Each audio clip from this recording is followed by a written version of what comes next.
The media foundation द्वारा चमेली देवी पुरस्कार 2020 से किसे सम्मानित किया गया है? नीतू सिंह को सम्मानित किया गया है। किसे किया गया है? नीतू सिंह को सम्मानित किया गया है। द मीडिया फाउंडेशन ने वर्ष 2020 के लिए उत्कृष्ट महिला पत्रकार की श्रेणी में गांव कनेक्शन की वरिष्ठ संवाददाता नीतू सिंह को चमेली देवी पुरस्कार देने की शुक्रवार को घोषणा की है। उनको ये पुरस्कार यौन हिंसा से संबंधित 2020 में प्रकाशित उनकी खबरों के लिए दिया गया है। इन खबरों में दुष्कर्म पीड़िताओं की जिंदगी पर इस बर्बर कृत्य के प्रभाव पर आधारित एक समाचार श्रृंखला भी शामिल है। फाउंडेशन ने एक प्रेस विज्ञप्ति में बताया है कि लखनऊ निवासी हिंदी पत्रकार सिंह ने लैंगिक संवेदनशीलता से जुड़े मुद्दों और भेदभाव पर काफ़ी ध्यान केंद्रित किया है।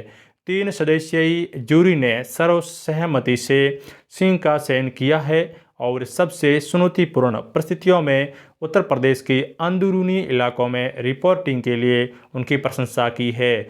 विज्ञप्ति में कहा गया है कि ये पुरस्कार वार्षिक बीजी वर्गीज स्मृति व्याख्यान के बाद दिया जाएगा। मीडिया फाउंडेशन द्वारा चमेली देवी जैन पुरस्कार पत्रकारिता के क्षेत्र में उत्कृष्ट योगदान देने के लिए प्रति वर्ष एक महिला पत्रकार को दिया जाता है। इस पुरस्कार की स्थापना 1980 में हुई थी तथा प्रथम विजेता नीरजा चौधरी 1981 थी। चमेली देवी जैन पुरस्कार विजेताओं में भारतीय पत्रकारिता के कुछ सबसे प्रसिद्ध और सम्मानित नाम शामिल रहे हैं। वर्ष 2019 के लिए है ये पुरस्कार द वॉयर की आरफा खानम शेरवानी और बेंगलुरु की फ्रीलांसर रोहिणी मोहन को संयुक्त रूप से दिया गया था। अगला प्रश्न है, खिलाड़ी जी शाहतियान सुतीर्था मुखर्जी और मनिका बत्रा का संबंध किस खेल से है? तो इनका संबंध है टेबल टेनिस से है। अनुभवी टेबल टेनिस खिलाड़ी अचंता शरथ कमल जी साथियान सुतीर्था मुखर्जी और मनिका बत्रा ने इस साल 23 जुलाई से शुरू होने वाले टोक्यो ओलंपिक के लिए क्वालिफाई कर लिया है। साथियान ने 2 जीत के साथ एशियाई ओलंपिक क्वालिफिकेशन टूर्नामेंट में साउथ एशिया ग्रुप में टॉप पर पहुंचकर ओलंपिक के लिए क्वालिफाई किया है। इस बीच कमल ने गुरुवार को 5 ग्रुपों के बीच सर्वोच्च रैंक दूसरे स्थान पर रहकर टोक्यो का टिकट कटाया है। महिला एकल में सुतीर्था मुखर्जी ने देश की मनिका बत्रा को हराकर ओलंपिक के लिए क्वालिफाई किया। हालांकि सर्वश्रेष्ठ रैंक होने के चलते बत्रा को भी टोक्यो में खेलना तय है। टोक्यो ओलंपिक कमल का चौथा और साथियान मनिका और सुतीर्था का पहला ओलंपिक होगा। सेमीफाइनल कमल ने मनिका बत्रा के साथ मिलकर मिश्रित युगल के सेमीफाइनल में जगह बनाकर इस वर्ग में भी क्वालिफाई कर लिया है। शरत और मनिका की जोड़ी ने क्वार्टर फाइनल में मोहम्मद अब्दुल वहाब और कतर के माह फारमजी को 11-6, 11-6, 11-2 और 11-3 से हराया है। रिज अहमद किस फिल्म के लिए ऑस्कर के लीडिंग रोल में नामांकित हुए हैं? तो वो हुए हैं साउंड ऑफ मेटल फिल्म के लिए। साउंड ऑफ मेटल फिल्म इस साल के ऑस्कर अवार्ड्स के नॉमिनीज की घोषणा हो चुकी है और ऑस्कर में पहली बार किसी मुस्लिम अभिनेता को लीड एक्टर की कैटेगरी में नॉमिनेट किया गया है। रिज अहमद को, जो पाकिस्तानी मूल के ब्रिटिश अभिनेता है, को फिल्म साउंड ऑफ मेटल के लिए best actor in leading role में नॉमिनेट किया गया है। इस साल जिस फिल्म साउंड ऑफ मेटल के लिए रिज अहमद को नॉमिनेट किया गया है, उन्होंने रुबेन का किरदार निभाया है, जो एक रॉक एंड रोल ड्रमर है जो पहले से नशे का आदी है। इस किरदार के लिए Riz Ahmed golden globe award, SAG award, spirit award और बाफ्टा में भी लीड एक्टर की कैटेगरी में नॉमिनेट हो चुके हैं। वैसे रिज अहमद इससे पहले साल 2017 में best actor in leading role के लिए एमी अवार्ड जीतने वाले पहले मुस्लिम और पहले एशियाई मूल के व्यक्ति भी रह चुके हैं। रिज अहमद पाकिस्तानी मूल के ब्रिटिश एक्टर है और उन्होंने रोग one, venom, the sisters brothers, night crawler, for lions और मुगल मोगली जैसी मशहूर फिल्मों में काम किया है। हालांकि इससे पहले भी मुस्लिम एक्टर्स को ऑस्कर मिल चुका है, मगर लीड एक्टर की कैटेगरी में यह इतिहास का पहला नॉमिनेशन है। इससे पहले महरसला अली पहले मुस्लिम एक्टर बने थे और जिन्होंने ऑस्कर अवार्ड जीता था, मगर महरसला ने यह अवार्ड 2017 की फिल्म मूनलाइट में बेस्ट सपोर्टिंग एक्टर के लिए जीता था, और जिसके बाद महरसला अली ने इसी कैटेगरी में फिल्म द ग्रीन बुक के लिए 2019 ऑस्कर अवार्ड अपने नाम किया था। अगला हमारा प्रश्न है, निम्न में से किस सार्वजनिक उपक्रम को 11वें CII राष्ट्रीय HR उत्कृष्टता पुरस्कार 2020-21 के रोल मॉडल पुरस्कार से सम्मानित किया गया है? तो यह किया गया है NTPC लिमिटेड को।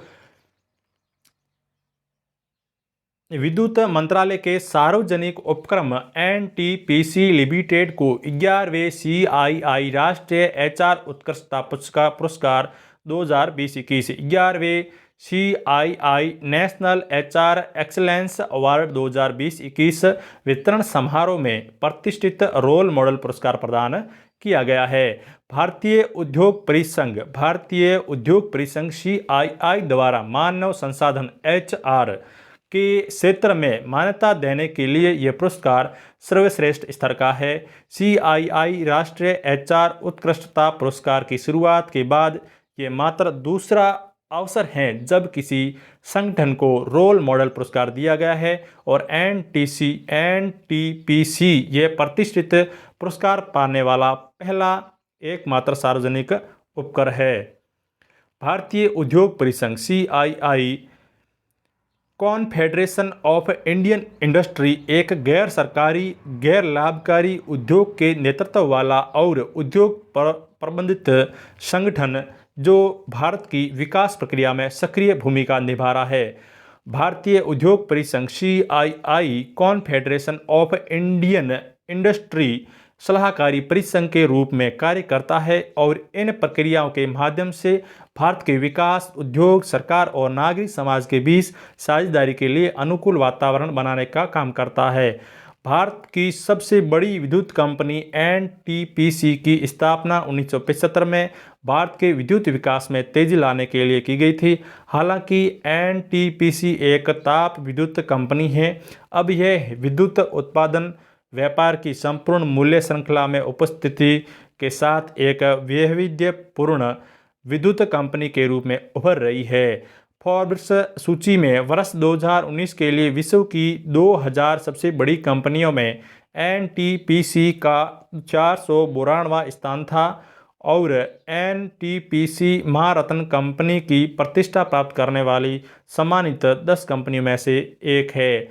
अगला प्रश्न है, 20 मार्च को निम्न में से कौन सा दिवस मनाया जाता है? तो 20 मार्च को मनाया जाता है विश्व गौरैया दिवस मनाया जाता है। 20 मार्च को विश्व गौरैया दिवस मनाया जाता है और विश्व उपभोक्ता जो दिवस है वो मनाया जाता है 15 मार्च को, और शून्य भेदभाव दिवस 1 मार्च को मनाया जाता है। विश्व वन्य जीव दिवस 3 मार्च को मनाया जाता है। ठीक है दोस्तों, ये है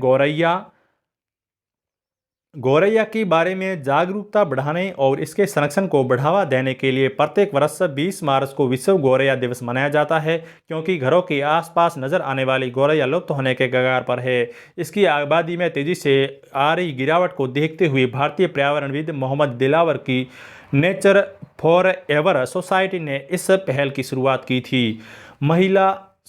पहला विश्व गौरैया दिवस 2010 में दुनिया के विभिन्न भागों में मनाया गया था, और इसके अलावा ये शहरी वातावरण में रहने वाले आम पक्षियों के प्रति जागरूकता लाने हेतु भी मनाया जाता है। ये नेचर फॉरएवर सोसाइटी भारत और इकोसिस एक्शन फाउंडेशन फ्रांस के मिले जुले प्रयास के कारण मनाया जाता है। गौरैया जो एक समय तक गाँव शहरों में हर घर में फुदकती नजर आती थी और गर्मियों में पानी के आसपास सैल कदम करती थी, गौरैया अब कहीं कहीं पर नजर आती है। पेड़ों के काटे जाने और घरों के आसपास का माहौल बदलने के कारण उनकी संख्या लगातार घटती जा रही है। अगर लोगों ने गौरैया को बचाने के लिए पहल नहीं की तो वह दिन दूर नहीं जब गौरैया सिर्फ किताबों कहानियों में ही याद बनकर रह जाएगी। गौरैया एशिया, अमेरिका, यूरोप आदि देशों में पाई जाती है। इंसान जहाँ भी अपना घर बनाते हैं ये वहीं पर पहुँच जाती है, इसलिए इसको घरेलू चिड़िया यानी हाउस स्पैरो भी कहा जाता है। अगला प्रश्न है, जम्मू कश्मीर में प्रस्तावित चट्टरगला सुरंग की लंबाई कितनी है? तो इसकी लंबाई है 6.8 किलोमीटर की लंबाई है। केंद्रीय मंत्री डॉक्टर जितेंद्र सिंह ने हाल ही में सड़क परिवहन और राजमार्ग मंत्री नितिन गडकरी से चट्टरगला सुरंग के समय से पूरा होने के लिए बजट निर्धारित करने की मांग की है। डॉक्टर जितेंद्र सिंह ने कहा है कि सभी मौसम में सड़क संपर्क होने से जम्मू कश्मीर में व्यापार तेजी आएगी, यात्रा समय घटेगा और बानी भद्रवाह पर्यटन स्थल के रूप में विकसित होगा। और निष्पादन कार्य शुरू होने के बाद सुरंग को पूरा होने में लगभग 4 साल लगेंगे और इसके निर्माण की लागत लगभग 3,000 करोड़ रुपए आएगी। सटरगला सुरंग जम्मू कश्मीर में कठुआ और डोडा जिलों को जोड़ती है। सटरगला सुरंग जम्मू कश्मीर में कठुआ और डोडा जिलों को जोड़ती है। 6 किलोमीटर और 800 मीटर लंबी सुरंग की सीमा सड़क बल द्वारा सर्वेक्षण कराया जा चुका है। हाल ही में सरसा में मिलन T2T क्या है? एंटी टैंक गाइडेड मिसाइल है। जो मिलन 2T है वो एंटी टैंक गाइडेड मिसाइल है, एंटी गाइडेड मिसाइल है।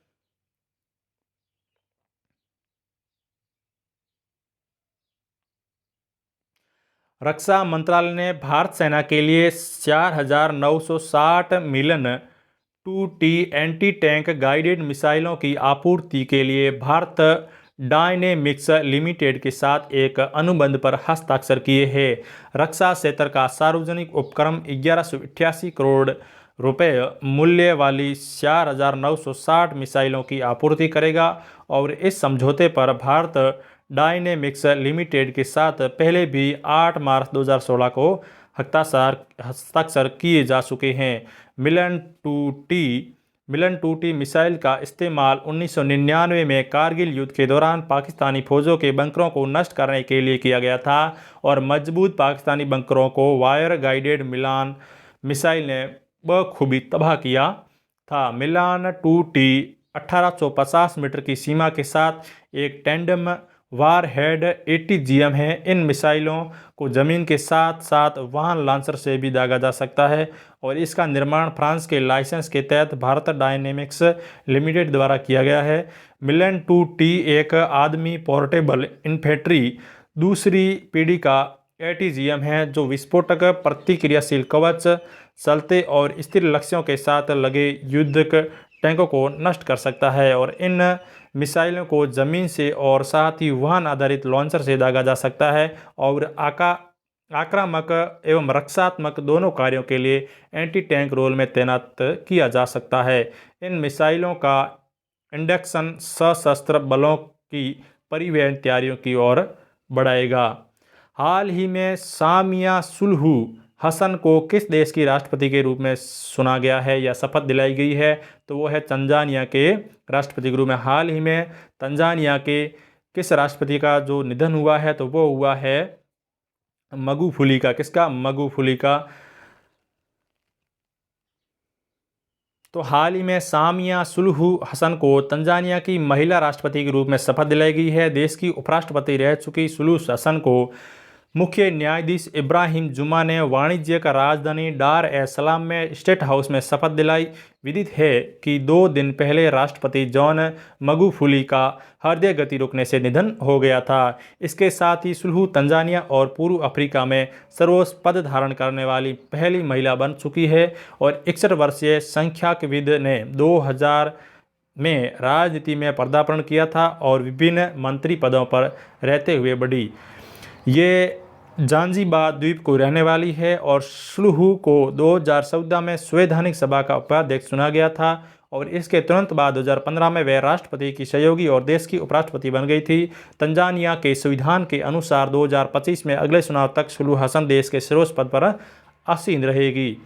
अगला प्रश्न है कि निम्न में से किस रेटिंग एजेंसी ने वित्त वर्ष 2021-22 में भारत की अर्थव्यवस्था 12% बढ़ने का अनुमान व्यक्त किया है? तो ये किया है मूडीज एनालिटिक्स ने। किसने किया है?